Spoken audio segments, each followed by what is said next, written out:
Hi all, അസ്സലാമു അലൈക്കും. Welcome back to Silnas kitchen. ഇന്നത്തെ റെസിപ്പി ക്യാബേജ് കൊണ്ട് അടിപൊളി ടേസ്റ്റി ആയിട്ടുള്ള നല്ലൊരു ചായക്കടിയുടെ റെസിപ്പിയാണ്. കഴിച്ചാലും കൊതി തീരാത്ത അത്രയും നല്ല ടേസ്റ്റി ആയിട്ടുള്ള ഒരു ചായക്കടിയാണിത്. അപ്പോൾ ഇന്നത്തെ ഈ ഒരു വീഡിയോയിലോട്ട് കിടക്കുന്നതിന് മുമ്പായി നമ്മുടെ ചാനൽ ആദ്യമായിട്ട് കാണുന്നവരാണെങ്കിൽ പ്ലീസ് ഒന്ന് സബ്സ്ക്രൈബ് ചെയ്തേക്കണേ. ഇനി നമുക്ക് റെസിപ്പിയിലോട്ട് അടക്കാം. അപ്പോൾ ആദ്യം തന്നെ ഈ ഒരു റെസിപ്പി തയ്യാറാക്കാനായിട്ട് ഞാനിവിടെ ഒരു ക്യാബേജ് എടുത്തിട്ടുണ്ട്. ക്യാബേജ് ഈ ഒരു മുഴുവൻ ക്യാബേജും എടുക്കുന്നില്ല, ഇതൊന്ന് കട്ട് ചെയ്തതിന് ശേഷം ഇതിന്റെ പകുതി ഭാഗം മാത്രമേ എടുക്കുന്നുള്ളൂ. ഇനി ഞാനിവിടെ ഒരു ഗ്രേറ്റർ എടുത്തിട്ടുണ്ട്. ഇതിന്റെ വലിയ ഹോളിൽ തന്നെ ഇതൊന്ന് ഗ്രേറ്റ് ചെയ്തിട്ട് എടുക്കാം. ഇതുപോലെ ഈ ഒരു വലിപ്പത്തിൽ വേണം നമ്മൾ ഇത് മുഴുവനായിട്ടും ഗ്രേറ്റ് ചെയ്തിട്ട് എടുക്കാനായിട്ട്. ഇപ്പോൾ ദാ ആ ഒരു പകുതി ക്യാബേജും ഇതുപോലെ ഗ്രേറ്റ് ചെയ്തിട്ട് എടുത്തിട്ടുണ്ട്. ഇനി ഇതൊരു പാത്രത്തിലേക്ക് ഇട്ട് കൊടുക്കാം. ഇപ്പോൾ ഞാനിത് പാത്രത്തിലേക്ക് ഇട്ട് കൊടുത്തിട്ടുണ്ട്. ഇനി ഇതിലേക്ക് ഒരു വലിയ സബോള കട്ട് ചെയ്തിട്ട് കൊടുക്കാം. ഇനി അടുത്തതായിട്ട് ഇതിലേക്ക് ഒരു 2 പച്ചമുളക് പൊടിയായിട്ട് അരിഞ്ഞ് ഇട്ട് കൊടുക്കാം.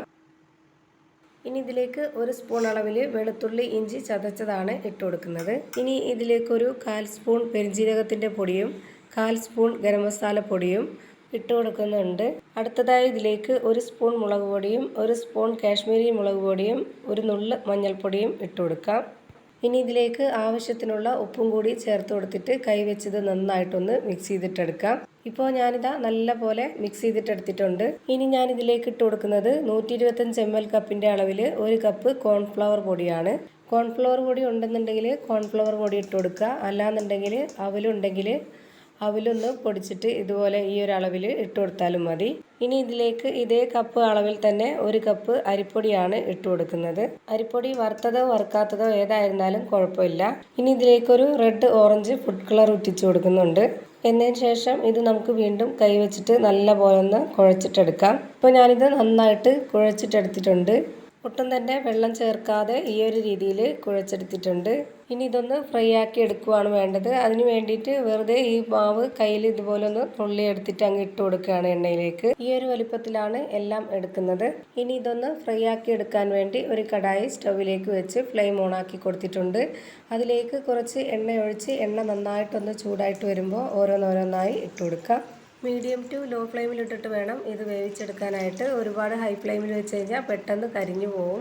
ഈ ഒരു കടായിൽ കൊള്ളുന്ന അത്രയും മാവ് ഞാനിപ്പോൾ ഇതിലേക്ക് ഇട്ട് കൊടുത്തിട്ടുണ്ട്. ഇനി ഇതൊന്ന് ഫ്രൈ ആയിട്ട് വരട്ടെ. 1-2 സെക്കൻഡ് കഴിയുമ്പോൾ ഇതിൻ്റെ ഒരു ഭാഗം വെന്തിട്ടുണ്ടാവും. അപ്പോൾ നമുക്കിതെല്ലാം ഒന്ന് തിരിച്ചിട്ട് കൊടുക്കണം. ഇനി ഈ ഭാഗം കൂടെ ഒന്ന് വെന്ത് വരട്ടെ. ഇപ്പോൾ ഇതിൻ്റെ 2 സൈഡും വെന്ത് കിട്ടിയിട്ടുണ്ട്. ഇനി നമുക്കിത് എണ്ണയിൽ നിന്നും കോരി മാറ്റാം. അപ്പോൾ ഞാൻ ഇതേപോലെ തന്നെ എല്ലാം എണ്ണയിലേക്കിട്ട് ഫ്രൈ ചെയ്ത് മാറ്റിയിട്ടുണ്ട്. അപ്പോൾ ഇതേപോലെ തന്നെ മുഴുവൻ മാവും ഫ്രൈ ചെയ്തതിന് ശേഷം ഒരു പ്ലേറ്റിലേക്ക് മാറ്റുന്നുണ്ട്. ഇപ്പോൾ നിങ്ങൾക്കിത് കാണുമ്പോൾ തന്നെ മനസ്സിലാവുന്നുണ്ടാവും എത്രത്തോളം നല്ല ക്രിസ്പി ആയിട്ടുള്ള ഒരു ചായക്കടിയാണ് തയ്യാറായിട്ടുള്ളത് എന്ന്. ഭയങ്കര സിമ്പിളായിട്ടുള്ള നല്ല ടേസ്റ്റി ആയിട്ടുള്ള ഒരു അടിപൊളി ക്യാബേജ് ഫ്രൈ ആണ് ഇവിടെ റെഡിയായി കിട്ടിയിട്ടുള്ളത്. അപ്പോൾ ഇത്രയേ ഉള്ളൂ ഇന്നത്തെ വീഡിയോ ഇഷ്ടമായാൽ ലൈക്ക് ചെയ്യാനും കമൻറ്റ് ചെയ്യാനും ഷെയർ ചെയ്യാനും മറക്കരുത്. പുതിയൊരു വീഡിയോയുമായി വീണ്ടും വരും. Thank you for watching.